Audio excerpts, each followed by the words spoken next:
Board challenge করলে কি উল্টো মার্ক কমে যাওয়ার সম্ভাবনা আছে? এসএসসি 26-এর কাছ থেকে পাওয়া আজকের দিনে সবচেয়ে বেশি প্রশ্নটা বোধ হয় আমি এটাই পেয়েছি। এর একটা বড় কারণও আছে। আজকে সকালবেলায় আমি একটা ভিডিও বানিয়েছিলাম, যে ভিডিওর হেডলাইন ছিল শুধু পুনর্নিরীক্ষণই নয়, শিক্ষার্থীরা এবার সুযোগ পাবে পুনর্মূল্যায়নের। তার মানে হচ্ছে ব্যাপারটা এমন যে একটা সময় ছিল যখন কোনো একটা এসএসসি পরীক্ষার্থী সে যদি তার রেজাল্ট নিয়ে সন্তুষ্ট না হতো, সে বোর্ড চ্যালেঞ্জ করতে পারতো। তার ওই মার্কগুলো গুণে দেখা হইতো, বা কোনো মার্ক আসলে বাদ পড়ছে কিনা সিটে তুলতে সেইগুলো দেখা হতো। খাতার ভিতরে সে সঠিক করছে, বাট স্যার মার্ক দেয় নাই, বা ভুল করে কোনো একটা প্রশ্নের মার্ক দেওয়া হয় নাই, এই বিষয়গুলো কিন্তু দেখা যাইতো না, অর্থাৎ পুনর্মূল্যায়ন হতো না।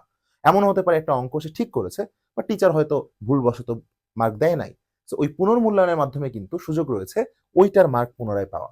আর বাংলাদেশের শিক্ষা নীতি অনুযায়ী এতদিন কি ছিল, যে শুধুমাত্র শিক্ষার্থীরা পুনর্নিরীক্ষণই করতে পারবে, তার মানে তারা বোর্ড চ্যালেঞ্জ করলে তার ওই মার্কটা গুণে দেখা হবে, এই কিছু বিষয় দেখা হবে আর কি। বাট এবার পুনর্মূল্যায়নের সুযোগ আছে।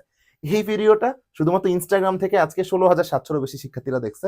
33 জনের বেশি বাচ্চা কমেন্ট করে আমাকে প্রশ্ন করছে, আবার 50 জনের বেশি বাচ্চা আমাকে ইনবক্সে বিভিন্ন প্রশ্ন করছে। তার মধ্যে সবচেয়ে বেশি যে প্রশ্নটা ছিল, সেই প্রশ্নটাই হচ্ছে এইটা, যে ভাইয়া বোর্ড চ্যালেঞ্জ করলে কি মার্ক কমে যাওয়ার সম্ভাবনা আছে?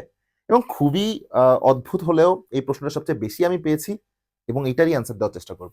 প্রথমত, তোমার যে গ্রেডটা রয়েছে, ধরো তুমি 4.75 পাইছো বা 4.89 পেয়েছো, তুমি যদি বোর্ড চ্যালেঞ্জ করো, তোমার খাতা পুনর্নিরীক্ষণ হোক বা পুনর্মূল্যায়ন হোক, তুমি যদি কোনো কারণে তোমার মার্ক আরো কমেও যায়, তোমার এই গ্রেড কখনো পরিবর্তন হবে না।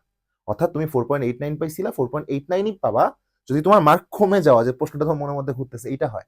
বাট যদি তোমার মার্ক বেড়ে যায়, তাহলে তোমার গ্রেডটা পরিবর্তন হয়ে আসবে। তার মানে বোর্ড চ্যালেঞ্জ করলে অনেকের মনে ভয় আছে যে এমনও হইতে পারে আমি যে 76 পাইছি, এটাই আমার পাওয়ার সম্ভাবনা আছে কিনা, বা এটার থেকে কমে যাবে কিনা উল্টা আমি বোর্ড চ্যালেঞ্জ করলে, এটার কোনো সুযোগ নাই। তুমি 76 পাইছো বা 78 পাইছো, 79 পাইছো, মার্ক বেড়ে এটা 80 হলো, এটা হবে। বাট যদি সেটা না হয়, তাহলে যে মার্কটা ছিল তোমার সেই মার্কটাই থেকে যাবে, সেই গ্রেডটাই থেকে যাবে। সো মার্ক কমে যাওয়ার কোনো সম্ভাবনা নেই। তোমরা নির্দ্বিধায়, নিশ্চিন্তায়, যাদের টেনশন আছে, যাদের রেজাল্ট নিয়ে যারা সন্তুষ্ট না, মনে হচ্ছে মার্ক বেড়ে যেতে পারে, তারা অবশ্যই বোর্ড চ্যালেঞ্জ করে দাও। কারণ একটা কথা মনে রাখবা, তোমার হারানোর আর কিচ্ছু নাই। যেহেতু তোমার হারানোর আর কিচ্ছু নাই, বা তোমার পাওয়ার অনেক কিছু আছে, তার মানে কি রেজাল্ট ভালো হলে তোমার রেজাল্টে অনেক উন্নতি হবে, মার্ক যদি বেড়ে যায়।